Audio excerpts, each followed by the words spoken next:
Hey, what's going on there, YouTube? Welcome to another edition of Philly Brew Reviews. Let's drink a beer. So, today we're going back into Germany and we're going to check out another Hefeweizen, and this one is going to be the Paulaner Hefeweizen Naturtrub, or also, as this is the English version of it, says natural wheat. Yeah, so we're going to be checking this one out. As you know, Hefeweizen is probably my favorite style. I just like it. I don't know why. It's just good balance between drinkable beer and just really nice tasting and very smooth. And that's just kind of my thing. I like smoother beers and not ones that are more on the hoppy side. So this one is definitely going to be interesting to do. I guess the book on Paulaner is kind of like that. It's right underneath the big ones, like the Weihenstephaner, which we did some time ago, and I don't have a bottle for the Franziskaner, but like that's another really good one that I know about from Germany, and they're all, I think, from different areas though. I think Weihenstephaner is from Bavarian beer. Where does it say? Does it say where it's from? It's actually from a place called Weihenstephaner. So it's you know, it's a big country. They all brew a little bit differently. So this one is actually from Munich, Germany.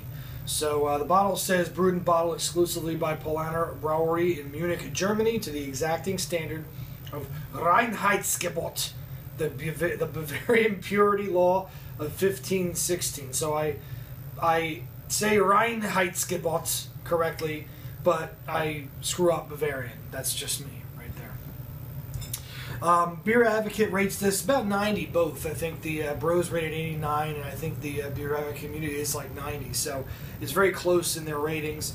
And as I said, that's a bit under what, like Weihenstephaner here is, it's pretty high. It's like 96 or 97 or something like that. So let's see this. This is actually much more prevalent around here. There's a place I go called Frankfurt Hall in the Northern Liberty section of Philly, and they have this on tap pretty much all the time.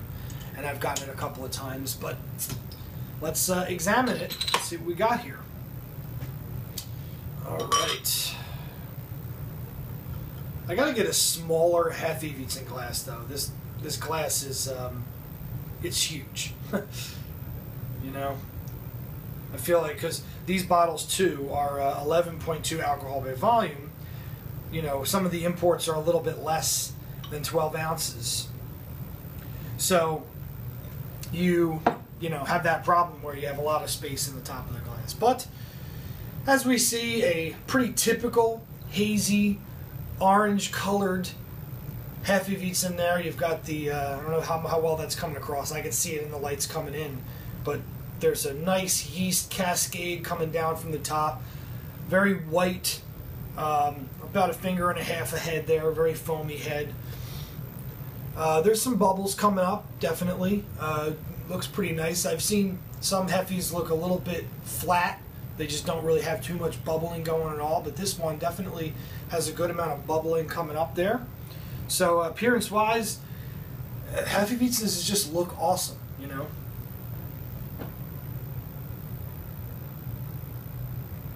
Very typical citrusy, very citrus-forward smell out of this. You get a couple of spices in there too. Not really sure. Coriander is usually a common spice in Hefeweizen, but I'm not really sure what this one has. Natural wheat. That's the same kind of style that Franziskaner's in, the Naturtrub. If I'm saying that right. Everything that you say in German, you have to, like, I don't know if anybody's seen it, but there's a H&R Block commercial where it's $9.99 or something, and the guy's trying to teach him how to say nine, like, you know, everything is like very much yelled in German. But yeah, very citrus forward smell. So let's see what we got in the taste.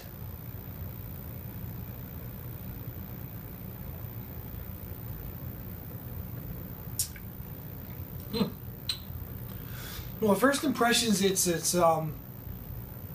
It does have a little bit to be desired in the taste department. It's actually a little bit plain when you actually taste it. You really don't taste the citrus part too much in the taste. It's a little bit more of a mild taste overall. Obviously, most Hefeweizens are very creamy, very full mouthfeel, very chewy kind of beer, and this is no exception.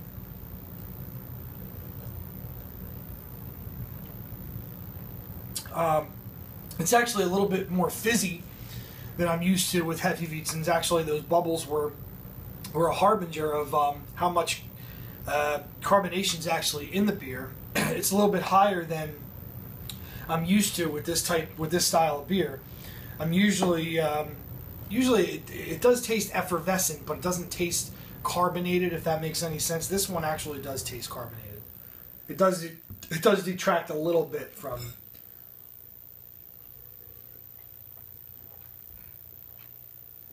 But other than that, now that I'm drinking it a little bit more, the aftertaste, you get a little bit of that citrusy taste, more in the back end than in the front end. But really, while it's in the mouth, the carbonation, the fizziness is kind of detracting from whatever kind of taste I'm trying to get out of it. So it's a little bit difficult to distinguish. But overall, that citrusy kind of taste and the very creamy mouthfeel are the two kind of big things that I take out of this beer.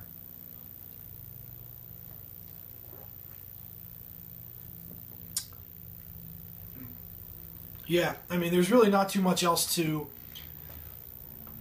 It's just a solid Hefeweizen. I mean, really, it's what did I have recently that I thought was really? I think it might have been the Weihenstephaner.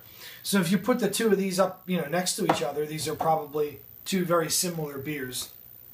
They even have similar bottles now that I look at it. A little bit different. But when you put the two of these together, Weihenstephaner, I remember it was simple, but it was great in its simplicity. It was one of those beers that it was like, if you were going to try to brew yourself a Hefeweizen, you'd want to look at this beer to just get that perfection down. And then you could start playing with it, different spices, different things. Paulaner is that too, but it's just a little too plain. It's a little too blah. It's a little bit too simple. And it doesn't taste as, I guess, it doesn't pop as much as the other Hefeweizens from Germany that I've had. It's definitely solid. It's definitely good, but it's very high standards that we're holding it up to at this point. So I feel like, it's probably in that next tier down from the really, really great Hefeweizens that you can get from Germany. But it's definitely, that being said, it's definitely not a bad beer. I'm not trying to, crap on it, but I'm just saying it's maybe a couple of notches down the ladder from these ones that you would really put up there as like one of the best. So anyway, hop factor, it's a Hefeweizen. Hops are not really a thing that you need to deal with wheat beers. Not all of them. Actually, some people are starting to,